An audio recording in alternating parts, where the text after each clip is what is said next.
Hello everyone, welcome back to my channel. Today we're going to be talking about the core romanceable voting options for my time at Evershine.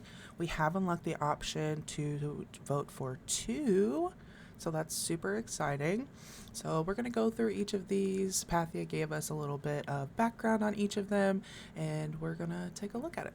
Now these are our options here. We have Luca, we have Garnet, we have Ines, we have Hua, we have Barika, we have Madeline, then we have Kang, Shin, Stev, Rudy, Atticus, and Waylon. So I'm super excited to read these. I've only briefly read them, so you'll be getting kind of like a first glance of my reaction to their background. So let's go ahead and start with Luca. So Luca from High Wind is cheerful, witty, and wherever she goes, she lights up the room and leaves behind the smell of sweet flowers. But one day, her pa told her she's being arranged to marry with the heir of a popular restaurant in Walnut Grove for the good of both families. So she ran away. Now, I don't know how I feel about Luca. I really want to get more into the backstory of Luca and kind of what's going on there because at first glance, she seems a little stuck up, like a little snooty. But if she ran away from an arranged marriage, like, she has to be kind of cool, right?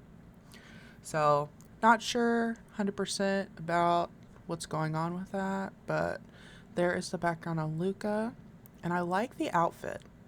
We got the full outfit. She's looking cute with her boots and her little skirt. Like, I can see myself wearing something like this as far as the outfit goes. All right. And then also, I'm curious about this pencil. She's holding it very strangely, but I wonder if she's a writer, maybe? All right. So, Garnet. Garnet is the girl that loves plants and animals. It's her dream to go to Highwind to study. But because her family doesn't have a lot of money and her pa's working so hard, she chose to help around the house and watch over her amnesic grandpa. Well, that is just the sweetest little thing. I think Garnet is a Hufflepuff because she loves plants and she's kind. Seems like she's very kind. She puts others before her own. And I also think that her and Nia from Sandrock would get along really well since she lives in Highwind and she also loves plants. So I think she's adorable, but as kind of like a bestie sort of situation for sure. All right. Next is Ines, and Ines is interesting. I like the outfit. Let me go ahead and read the background, then we'll chat. So Ines used to be a bright eye reporter working for the Atara Times. After spending the last 2 years covering the Orzu situation on location, where she saw countless suffering and destruction, her eyes lost their shine. Now she's been reassigned to cover the North Development Project.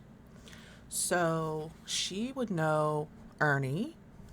She would also know May, because May either used to be in the Atara Times or she got an offer to go work at the Atara Times. So she may or may not know May. But I'm definitely getting like an MJ sort of vibe from her, like from Spider-Man. I'm curious as to what's going on with the knee wrap thing because I don't know if that's a bandage, but or if it's just a part of what she's got going on her sleeve here. I wonder if this is kind of like a little group, you know, like a little rebellious sort of group. Other than that typical nerdy look, I would be curious to kind of see what the aftermath was because it seems like a little bit of like a PTSD situation here. So, and I know that they said that things were getting a little more mature. So, that would be interesting to kind of like go through and help her work through that. Be super cool. All right. Hua. Now, Hua is one of my top options for voting. Let me know who you want to vote for in the comments because it's a hot topic. People are not sure because everybody is great. All right, so Hua was put into the Northern Rangers as a medic by her father as a way to quickly gain political status. While she's very talented at almost everything she does, she hated being in the military. One day, she found out that you, her former classmate, became a governor. Okay, so we know Hua. This is like a Nia situation for people that romance Nia. And I just think she's adorable. I don't necessarily think the pink socks go with the rest of the outfit, but I think that's on purpose. I think that's her trying to like show herself a little bit more. I'd be curious to see if she changes out of this outfit at all and puts like normal clothes on. So that's something that I'd be really interested to see. But I do like this like overcoat kind of situation here. I think that's adorable. So I'd like to see some more of those as options that we can wear.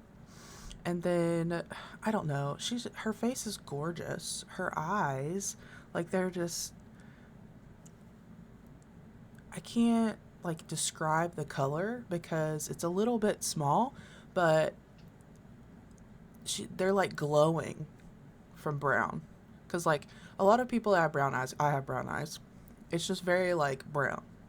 But there's like a glow to her eyes. So I wonder if that's going to show in her personality as well. And her earrings are so cute. Like top one. All right, next is Barika.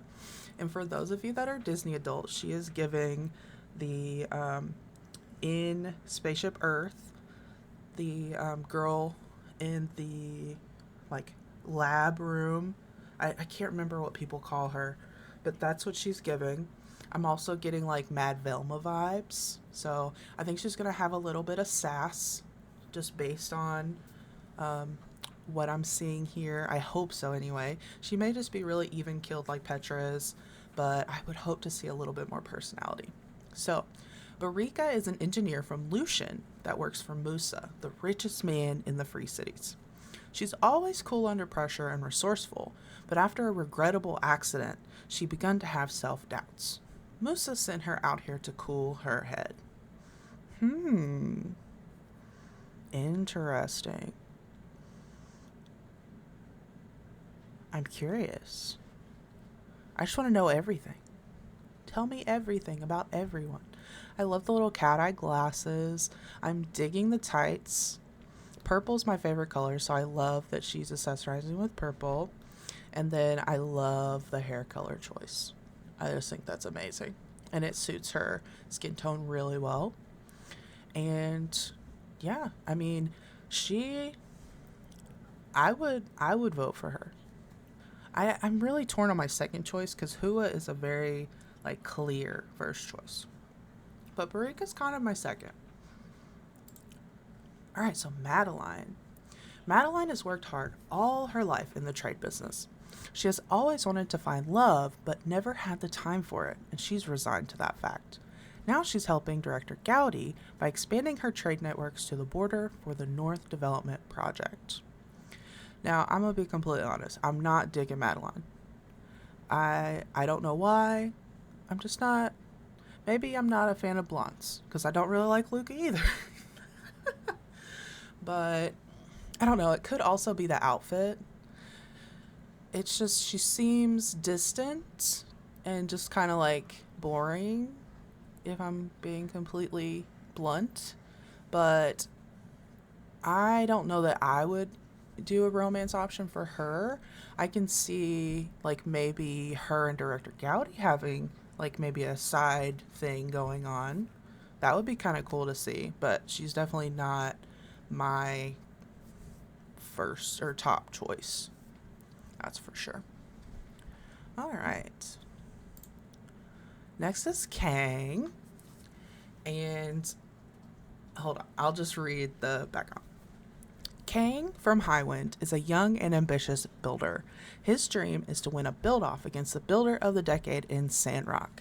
But after suffering a humiliating build-off defeat against a builder in Portia and being told to buzz off and never waste my time again, Kang is looking to find a place to train. Okay, so our character in the last game beat him, and then we beat him in Portia, and I'm assuming that Higgins was the one that told him to buzz off.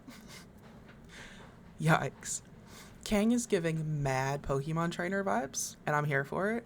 Also, the purple tips, that's adorable. I love this look.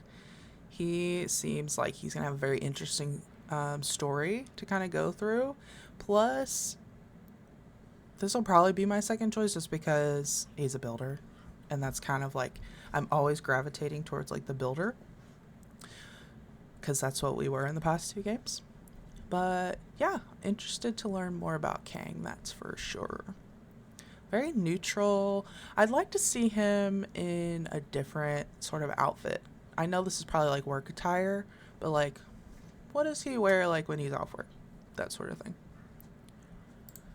Next up is Shin. Shin is a skilled tailor with an eye for the finer things. His sharp mind ensures he always comes out on top against would-be hagglers. People say he's been living alone in the mountains for decades, waiting. For what? Or is it for whom? Okay, first off, Shin is giving. This outfit is amazing, which makes sense. He's a tailor. But, like, I don't know if anyone noticed, but the, like, clasp right here, it kind of looks like an animal. And I don't know if that was on purpose. I'm sure it was. But that's super cool. I love the pattern on these gaucho type pants. The shoes, awesome. And then this earring, super cool. I didn't realize that Shin had long hair until I just saw this right here. So I'm curious. It's kind of like a mysterious vibe. Now, I'm going to be completely honest. When I see Shin, I see that Shin would maybe go for someone like Pablo. But I am curious to watch some Shin playthroughs if there is enough interest in Shin that he becomes romanceable. Alright. The next one is Stev, which is the Discord favorite. Stev was a Duvos soldier arrested during a daring operation in the Alliance. After a prisoner swap deal was reached with Duvos, Stev was to be shipped back to the Duvos border with another group of Duvos soldiers.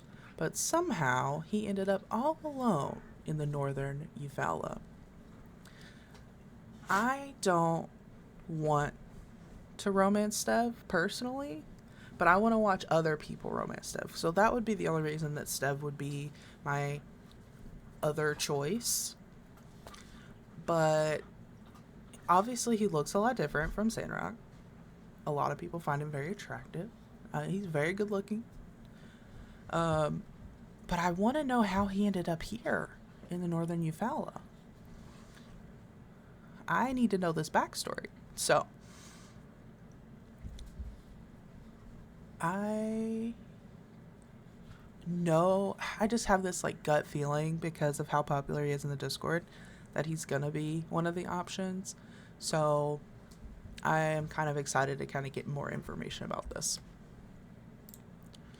All right, Rudy. Rudy used to be a successful entrepreneur in Atara. He had the world in the palm of his hand. But after a series of unfortunate events, he has lost everything. Now he doesn't know what to do with himself. Maybe he should just stop trying. And you can see in his eyes, like, look at that pain. Like, this is going to be, like, rough. This is going to be a rough story. I can just tell. Like, this is about to get intense, especially when we saw the rain. That I'm 1000% positive that was Rudy in the rain. And especially when they said it was going to be a little bit more mature, I think we're going to have to help him through depression. So, and I have a thing for nerdy, but I don't know. This is. I think it's a blonde. I know that he's like a dirty blonde sort of deal, but maybe that's the thing. Maybe that's the thing. I don't know. All right. I have heard Atticus called so many different things that are not appropriate for YouTube, so I'm not going to tell you. Go to the Discord if you want to see. But Atticus's wife died of childbirth many years ago, leaving him to take care of his children Jasper and Garnet, as well as her crazy father Idaho. Although life on the frontier has been hard for him, he did his best for his family and never once complained. Now that his children are all grown up, he's trying to adjust to a new phase of his life. So Atticus is like our silver fox situation. He's got lumberjack. He's giving very muscly old man, like, or I don't want to say old man, like middle-aged man. The only other thing is like he's giving daddy vibes. I feel like that's why a lot of people are like, oh, Atticus. He's a very attractive man. Very like we can see he's got hairy arms, he's got a hairy chest. So it's gonna be interesting to kind of see the story of Atticus, especially because Garnet is his child. So if we were to romance Garnet, how is Atticus going to play into that? That's going to be a really good question. And then last but not least, we have Waylon. Waylon doesn't talk about his past. He changes the subject whenever someone asks. Everyone appreciates his sense of humor and top-notch combat skills, but sometimes you'll catch him staring off into the distance with a puzzling expression. So I think Waylon is a doll baby. He's got this fro. He's got a little flower in his fro. I love this little flower. I think that's so cute. I love the like casual wear. He is definitely like the cool kid. And you can tell that he's like definitely ready for combat because he's muscular. I haven't heard people talking about Waylon as much as I thought, but I want to know his story. Like, I really do. And then I don't know if anybody caught this, but I caught it right here. There's a couple scars. I want to know where those scars came from. Like, and also he's got like black eyes. Well, they're probably like blue, like grayish blue. Like, they stare into your soul. That's crazy. But that is the last of our 8 characters. Let me go back to show all of them. Here are the options. Who are you voting for? Let me know. I think still after reading everyone's, who is my top, of course, because that's just what I am naturally drawn to. And then Kang is a very close second. But I want all the options, you know what I'm saying? Like, that's the whole reason we have like all these different romanceable options, and I'm probably going to live in this game, so I'll probably just do all of them anyway. But I want to know who you're voting for so I can kind of prepare myself for my voting options. I think we're at the halfway point of the Kickstarter, so let's see where we're at. Let's go to the Kickstarter. Should have had this ready, but it's okay.